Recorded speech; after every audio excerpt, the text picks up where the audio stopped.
साथियों, आज भारत बहुत बड़े टारगेट्स रख पा रहा है, उनको अचीव कर रहा है।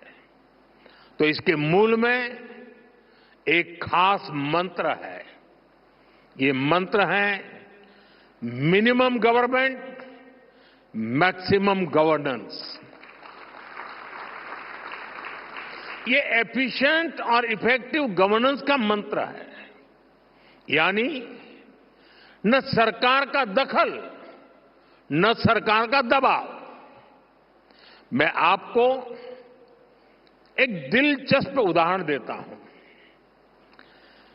बीते एक दशक में हमने करीब 1,500 ऐसे कानूनों को खत्म किया है जो अपना महत्व खो चुके थे। 1,500 कानून खत्म करना बहुत बड़ी बात है।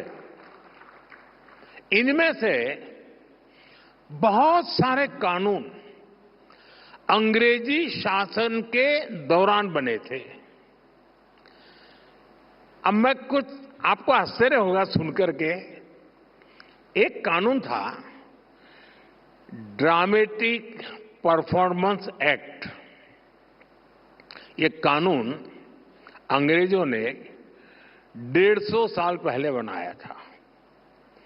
तब अंग्रेज चाहते थे कि ड्रामा और थिएटर का उपयोग तब की सरकार के खिलाफ ना हो। इस कानून में प्रावधान था कि अगर पब्लिक प्लेस में 10 लोग डांस करते मिल जाएं तो उन्हें गिरफ्तार किया जा सकता है।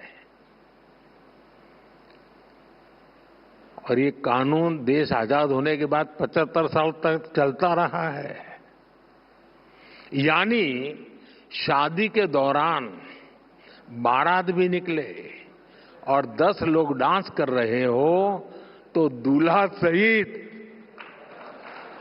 पुलिस उनको अरेस्ट कर सकती थी। ये कानून आजादी के 70-75 साल बाद तक चलने में था। ये कानून हमारी सरकार ने हटाया। अब चलो भाई, 70 साल तक ये कानून हमने झेला।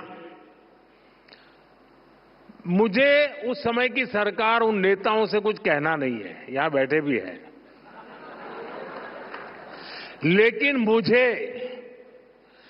ज्यादा तो ये लुटियन जमात पर आश्चर्य होता है। एक खान मार्केट गैंग पर आश्चर्य हो रहा है। ये लोग 75 साल तक ऐसे कानून पर चुप क्यों थे? ये जो आए दिन कोर्ट जाते रहते हैं, पीआईएल के ठेकेदार बने फिरते हैं, ये लोग क्यों चुप थे? तब उनको लिबर्टी ध्यान नहीं आती थी क्या? अगर आज कोई सोचे मोदी ऐसा कानून बनाता तो क्या होता?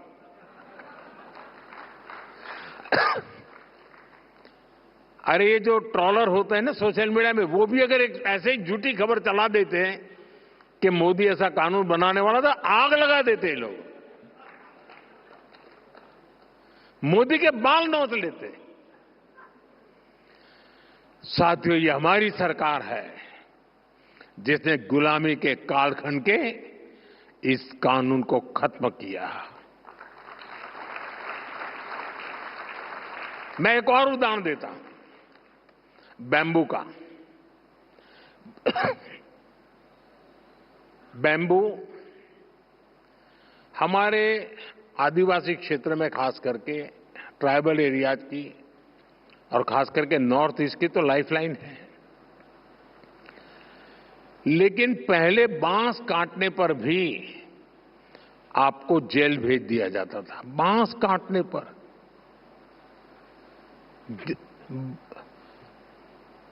अब कानून क्यों बना? अब मुझे कोई भी, मैं आपसे पूछूं भाई, मैं अगर आपको पूछूं कि बांस ये वृक्ष है, ट्री है क्या? कोई मानेगा क्या ये ट्री है? कोई मानेगा ये वृक्ष है? आपको आश्चर्य होगा, आजादी के 70 साल के बाद भी मेरे देश की सरकार ये मानती थी कि बाम्बू ये पेड़ है, वृक्ष है, और इसलिए वृक्ष काटने से जैसे मनाई थी, वैसी बाम्बू काटने से बढ़ाई थी। हमारे देश में एक कानून था जो बांस को ट्री मानता था, और सारे ट्री के कानून इस पर लगते थे। इसको काटना मुश्किल था। हमारे पहले के शासकों को समझ ही नहीं आया कि बांस पेड़ नहीं है। अंग्रेजों के अपने इंटरेस्ट हो सकते थे, लेकिन हमने क्यों नहीं किया? बांस से जुड़े दशकों पुराने कानून को भी हमारी ही सरकार ने बदला। साथियों, आपको याद होगा, 10 साल पहले तक आईटीआर भरना किसी सामान्य व्यक्ति के लिए कितना मुश्किल था। आज कुछ ही पलों में आप आईटीआर फाइल करते हैं और रिफंड भी कुछ ही दिनों में अकाउंट में सीधा जमा हो जाता है। अब तो इनकम टैक्स को जुड़े कानून को और आसान बनाने का प्रोसेस संसद में चल रहा है। हमने 12 लाख रुपए तक की इनकम को टैक्स फ्री कर दिया। हाँ, अब ताली बजी। आपको बाम्बू में ताली नहीं बजी, क्योंकि वो आदिवासियों का है।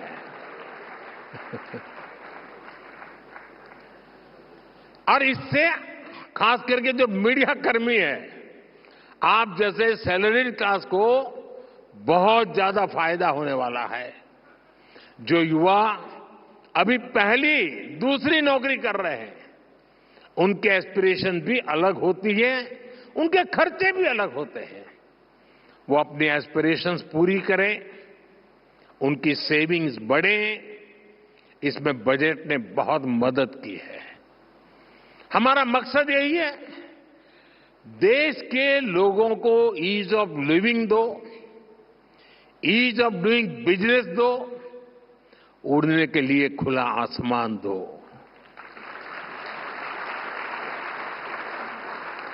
आज देखिए,